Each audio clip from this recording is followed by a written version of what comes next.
Fundamental Philosophy by Jaime Balmes. Introduction by Orestes Brownson. The following translation of the great work of the lamented James Balmes on philosophy was undertaken at my suggestion and recommendation, and thus far I hold myself responsible for it. I have compared a considerable portion of it with the original, and as far as I have compared it, I have found it faithfully executed. The translator appears to me to have rendered the author's thought with exactness and precision, in a style not inferior to his own. I have not added, as was originally contemplated, any notes to those of the author. To have done so would have swelled the volumes to an unreasonable size, and upon further consideration they did not seem to me to be necessary. They would, in fact, have been an impertinence on my part, and the reader will rather thank me for not having done it. The work goes forth, therefore, as it came from the hands of its illustrious author, with no addition or abbreviation or change, except what was demanded by the difference between the Spanish and English idioms.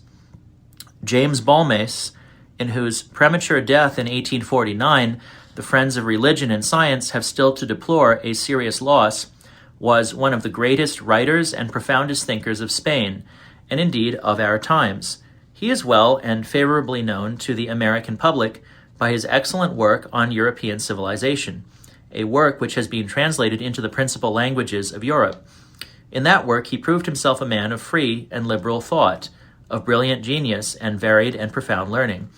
But his work on the bases of philosophy is his masterpiece, and taken as a whole the greatest work that has been published on that important subject in the 19th century.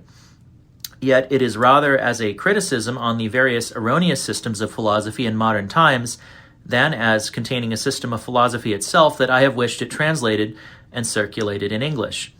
As a refutation of Bacon, Locke, Hume, and Condillac, Kant, Fichte, Schelling, and Spinoza, it is a masterpiece and leaves little to desire. In determining the fundamental principles of philosophy and constructing a system in accordance with the real world, the author is not always, in my judgment, successful, and must yield to his Italian contemporary, the unhappy Abate Gioberti. When criticizing the errors of others, the distinguished author reasons as an ontologist, but when developing his own system, he is almost a psychologist. His ontology is usually sound indeed, and his conclusions are for the most part just, but not always logically obtained. He recognizes no philosophical formula which embraces the whole subject matter of philosophy, and does not appear to be aware that the primum philosophicum is and must be a synthesis, and hence he falls into what we may call not eclecticism but syncretism.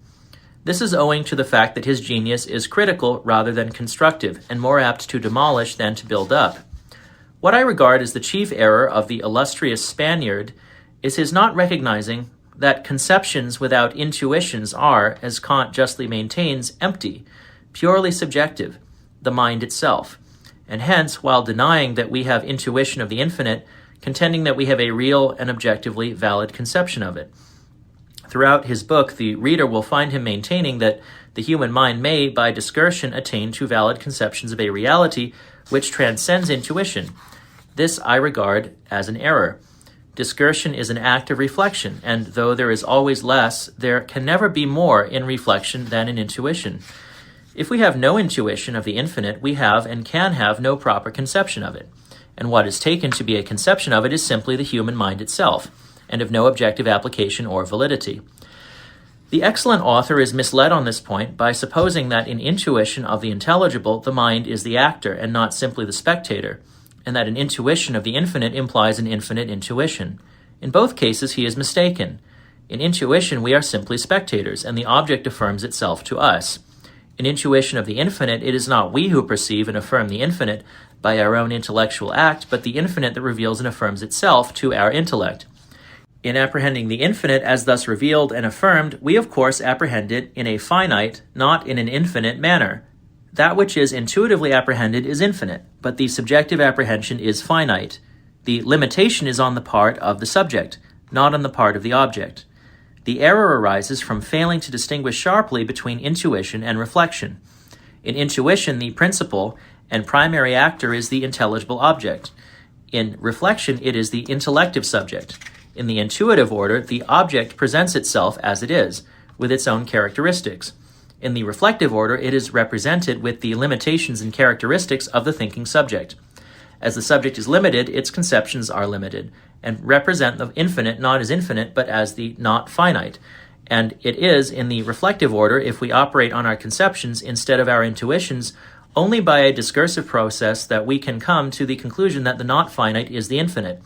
The author, not distinguishing the two orders and taking conceptions which belong to the reflective order as if they belonged to the intuitive order, supposes that we may have valid conceptions beyond the sphere of intuition. But a little reflection should have taught him that, if he had no intuition, he could have no conception of the infinite. Following Saint Thomas and all philosophers of the first order, the author very properly maintains that it is by the divine intelligibility or the divine light that the human mind sees whatever it does see, but he shrinks from saying that we have intuition of God himself. So far as we are to understand intuition of God as intuition, or open vision of him as he is in himself, he is undoubtedly right. But objects are intelligible only in the light of God, and it is only by this light that we apprehend them.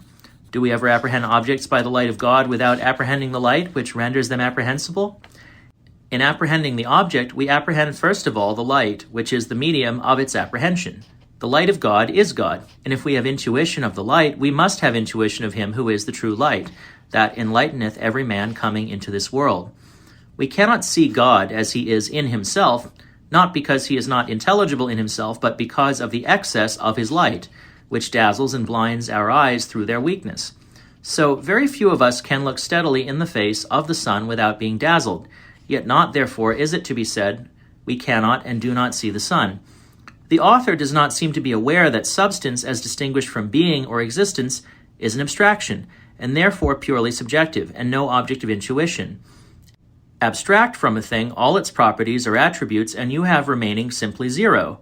The substance is properly the concrete thing itself, and in the real order is distinguishable simply from its phenomena, or accidents, an abstract term, not from its so-called attributes or properties.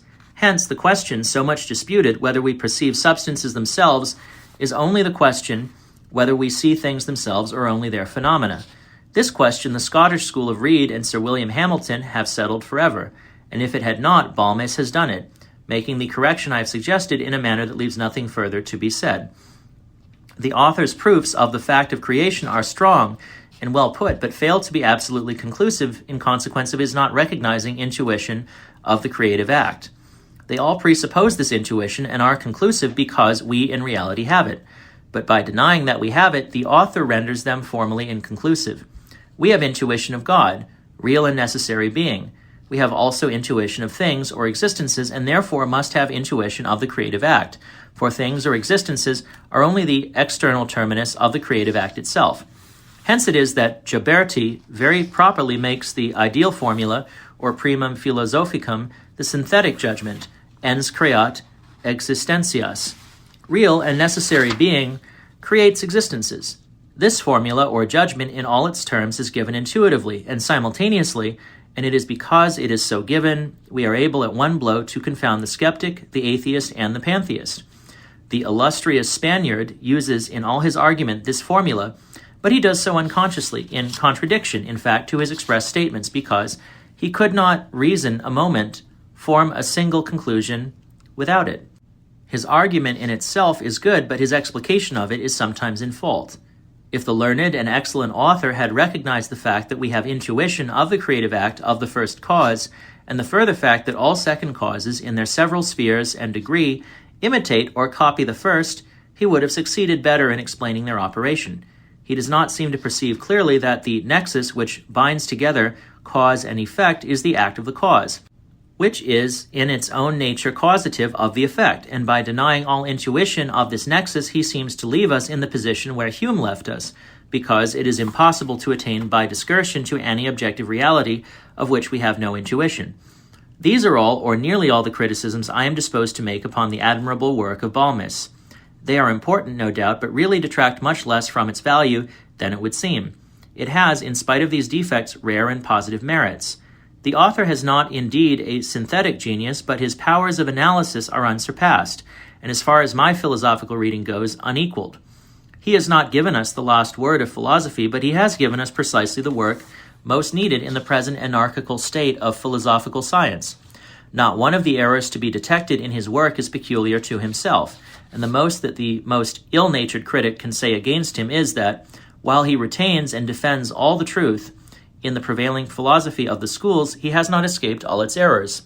Wherever he departs from scholastic tradition, he follows truth, and is defective only where that tradition is itself defective. He has advanced far, corrected innumerable errors, poured a flood of light on a great variety of profound, intricate, and important problems, without introducing a new or adding anything to confirm an old error. This is high praise, but the philosophic reader will concede that it is well merited. The work is well adapted to create a taste for solid studies. It is written in a calm, clear, and dignified style, sometimes rising to true eloquence.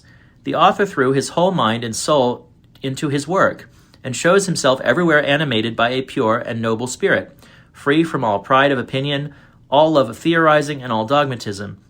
He evidently writes solely for the purpose of advancing the cause of truth and virtue, religion and civilization, and the effect of his writings on the heart is no less salutary than their effect on the mind.